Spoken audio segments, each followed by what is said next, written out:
जय श्री स्वामीनारायण बच्चों।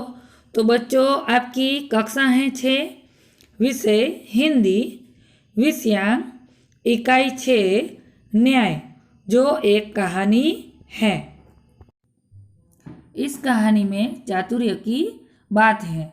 यहाँ पर हसन नाम का एक लड़का अपनी चतुराई से सच्चा न्याय करके अली ख्वाजा को मोहरे वापस दिलवाता है। तो चलो हम इस कहानी का अभ्यास करें। पुराने जमाने में इराक की राजधानी बगदाद में एक व्यापारी रहता था। नाम था उसका अली ख्वाजा। व्यापार करते करते जब उसके पास 1000 सोने की मोहरें इकट्ठी हो गई तो उसने मक्का शरीफ की यात्रा का निश्चय किया। क्योंकि वह अकेला रहता था, उसने अपनी जमा पूंजी अपने मित्र के यहाँ रखने का निश्चय किया। यात्रा के खर्च के लिए उसने 500 मोहरें अलग रख ली। फिर एक घड़े में बची हुई मोहरें डालकर तेल भर दिया। अली ख्वाजा पड़ोस में अपने मित्र वाजिद के घर गया। उसको अपनी यात्रा के बारे में बताकर कुछ कहा। यह तेल का घड़ा मैं आपके घर रखकर जाना चाहता हूँ, मक्का से लौटकर ले लूँगा। वाजिद ने अपने तहखाने की चाबी उसे देते हुए कहा, आप अपना घड़ा तहखाने में रखाइए और जब आप लौटें तो उसी स्थान से ले लीजिए।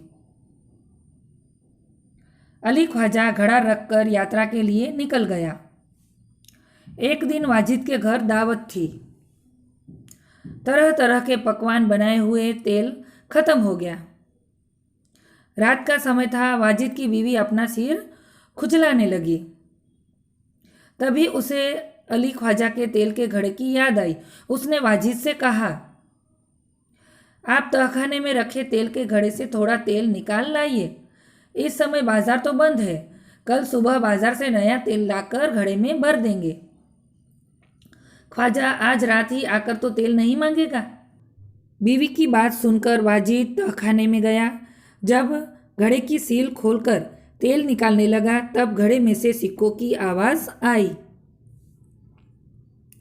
उसे लगा कि घड़े में तेल के नीचे कुछ है, इसलिए उसने दूसरे बर्तन में सारा तेल निकाल लिया। उसने देखा कि घड़े में तो 500 सोने की मोहरें थी। उसने उन मोहरों को अपनी तिजोरी में छिपा कर रख दिया और तेल लाकर बीवी को दे दिया। अगले दिन उसने बाजार से नया तेल लेकर घड़े में भर दिया। उसे वैसे ही सील बंद कर दिया जैसे कि ख्वाजा अली ने किया था। कुछ दिनों के बाद ख्वाजा मक्का की यात्रा से वापस आया। घर में अपना सामान रखकर वह सीधा वाजिद के घर गया और अपनी यात्रा की सारी बातें बताई। फिर तेल का घड़ा लेकर वह घर आ गया। जब उसने घड़े का तेल निकालकर देखा तो उसके पैरों तले जमीन ही खिसक गई। वह सिर पकड़कर बैठ गया क्योंकि उसमें एक भी सोने की मोहरें नहीं थी। वह सोचने लगा, अब क्या किया जाए। वह उलट पाव वाजिद के घर गया और अपनी मोहरें मांगने लगा। तेल का घड़ा आपको उसी स्थान से मिला जहां आप रखकर गए थे। मैंने तो उसे हाथ भी नहीं लगाया। मैं कैसे मान लूं कि उसमें सोने की मोहरें थी। दोनों मित्रों में कहा सुनी होने लगी। दोनों का झगड़ा सुनकर आसपास के लोग इकट्ठे हो गए। उन्होंने जब झगड़े को बढ़ते हुए देखा तो ख्वाजा से कहा कि आप काजी की अदालत में जाइए, वह ही आपके झगड़े को मिटा सकता है। ख्वाजा ने काजी की अदालत में अपनी बात रखी, परंतु पक्के सबूतों के अभाव में उसे वहां से निराश लौटना पड़ा। तब उसने बगदाद के खलीफा के यहाँ अपील की और न्याय मांगा। खलीफा ने उसकी अपील स्वीकार कर ली। खलीफा ने सारे मामले पर विचार करने के लिए कुछ समय चाहा। 1 सप्ताह बाद का समय सुनवाई के लिए दिया गया। ख्वाजा और वाजिद का किस्सा अब प्रख्यात हो गया था। खलीफा एक दिन अपना भेष बदलकर शहर में घूम रहे थे। तभी उन्होंने कुछ लड़कों को न्यायालय का खेल खेलते हुए देखा। वह छिपकर उसका खेल देखने लगे। उन्हें लगा कि जो लड़का न्यायाधीश बना है बड़ा समझदार है। वह जिस तरह न्याय कर रहा है बिल्कुल ठीक है। इसलिए उन्होंने उस लड़के को अपने पास बुलाया और उसका नाम पूछा। मेरा नाम हसन है। खलीफा ने कहा, मैंने तुम्हारा खेल देखा। तुम बहुत समझदार हो। कल हमारे दरबार में आना।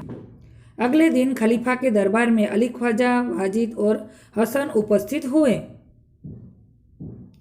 हसन, तुम इन दोनों के झगड़े का किस्सा सुनो और बताओ कि इनमें से कौन सच बोल रहा है।